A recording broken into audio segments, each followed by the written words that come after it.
झांसी के कोतवाली थाना क्षेत्र के अंतर्गत 4 दिन पहले भाजपा नेता के साथ हुई मारपीट में पीड़ित द्वारा पुलिस प्रशासन से शिकायत करने के बावजूद भी संतोषजनक कार्रवाई न होने से पीड़ित की आस है अधूरी। पीड़ित का कहना है कि प्रशासन द्वारा संतोषजनक कार्यवाही न होने से मुझे व मेरे परिवार को जान माल का खतरा भी है। मामले की शिकायत भी दर्ज है, अपराधी घूम रहे हैं आजाद। पीड़ित ने उच्च अधिकारियों से लगाई न्याय की आशा। अब देखने वाली बात होगी कि उच्च अधिकारियों द्वारा मामले में क्या की जाती है कार्यवाही। अमित कुमार साहू की रिपोर्ट। क्या घटना हुई आपके साथ में? मेरे साथ तो मैं माँ पीताम्बराज के दर्शन करके, शनिवार का दिन था, माननीय हमारे उत्तराखंड के मुख्यमंत्री का आगमन था एलबीएम में, तो वहाँ जाना था। मंडल महामंत्री होने के नाते कुछ जिम्मेदारी थी हमारे पास, कुछ लोगों के साथ में जाना था। वह लोग इंतजार कर रहे थे, तो जल्दबाजी में हम घर ना आके सीधे निकलने की कोशिश में बड़ा बाजार से निकल रहे थे। मेरे साथ मोहित सिंह मेरा मित्र था साथ में, मंडल का पदाधिकारी भी है। तो वहाँ भीड़ लगी थी, तो मैंने सोचा कि भीड़ क्यों लगी है, मुझे जल्दी जाना है। तो मैं वहाँ गाड़ी से उतरा और मैंने देखा कुछ लोग एक आपे वाले को बहुत बेरहमी से मार रहे थे। तो मैंने कहा भाई साहब मारपीट ना करो, आप कोई समस्या है, कोई बात है तो आप इसको बैठ के सुलझा लो।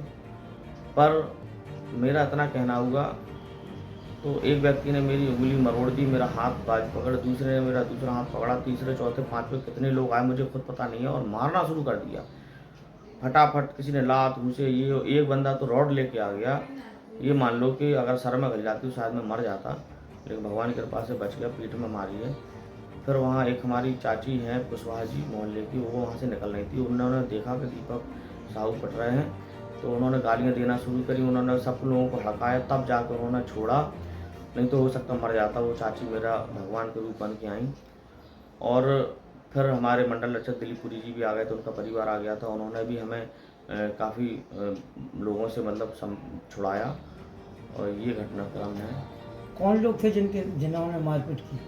उस समय तक तो मुझे नहीं पता था, लेकिन बाद में फिर स्थानीय लोगों से पता पड़ा कि कोई तिवारी परिवार है, एक राजकुमार जैन बाबा करके है, वो था, हिमांशु तिवारी, प्रियंक नाम मुझे अभी थोड़ा सा अभी भी मुझे याद नहीं है। पूरी घटना की जानकारी आपने उच्च अधिकारियों को दी अभी तक? हाँ, मैंने उच्च अधिकारियों को दी। हमारे माननीय जिलाध्यक्ष जी भी वो मेडिकल पहुंच गए थे, मेडिकल करवाया उन्होंने हमारा।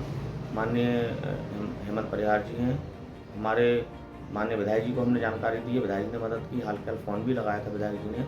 माननीय सांसद जी के पास भी गए थे हम, उन्होंने भी, उनके प्रतिनिधि जो अतुल अग्रवाल जी हैं, उन्होंने भी हाल फिलहाल एसएसपी को भी फ़ोन लगाया था। माननीय पवन गौतम जी भी हमारे जो जिला पंचायत अध्यक्ष हैं, उन्होंने भी फ़ोन लगाया था। मदद सबने की, 200 से 250 लोग चौकी पर पहुंच गए थे। पहले तो वो रिपोर्ट ही लिख रहे थे, लेकिन प्रशासन की मंशा मुझे नहीं दिख रही है न्याय दिलाने के हिसाब से, कि हमारे माननीयों की बात नहीं मानी जा रही है, कोई गिरफ्तारी नहीं हुई है, और जो धाराएँ उन्होंने लगाई है मैं उससे संतुष्ट नहीं हूँ।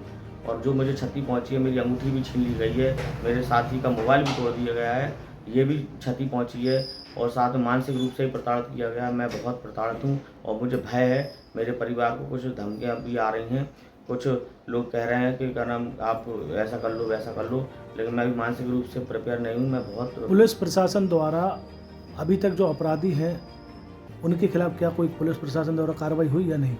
बस वही तो मैं चाहता हूँ, मुझे न्याय मिले। अभी कोई कार्रवाई नहीं हुई है, कोई पकड़े नहीं गए हैं, सब घूम रहे हैं, सब घूम रहा है। जिसने रॉड मारी थी वो तो बिल्कुल बहुत ऐसी घूम रहा है, और लोगों से ऐसी खबरें आ रही हैं कि अब क्या कर लिया भाजपा ने। और भाजपा को भी बहुत गालियां दी थी। वो एक राजकुमार जैन करके कोई है, वो कह रहा था हमारे जैन साहब जीत जाएंगे, फिर हम तुम्हें और बताएंगे, इस तरह से वो संगठन उगा ली थी उसने, भाजपा उगा ली थी उसने। लेकिन हम तो अस्त व्यस्त थे भैया, बहुत मारा हमें तो, आँख से खून आ गया था, हाथ भी फ्रैक्चर, हमारा उंगली हो गई फ्रैक्चर। और हम क्या बताएं, बस ये है कि हम तो आप प्रशासन से क्या मांगते हैं? हम प्रशासन से न्याय मांग रहे हैं। हमने अपने माननीयों को बताया, हमने अपने भाजपा संगठन में हमने अपने नेताओं को बताया, और नेताजी ने आश्वासन दिया सब लोगों ने कि सब अच्छा होगा। हम प्रयास कर रहे हैं।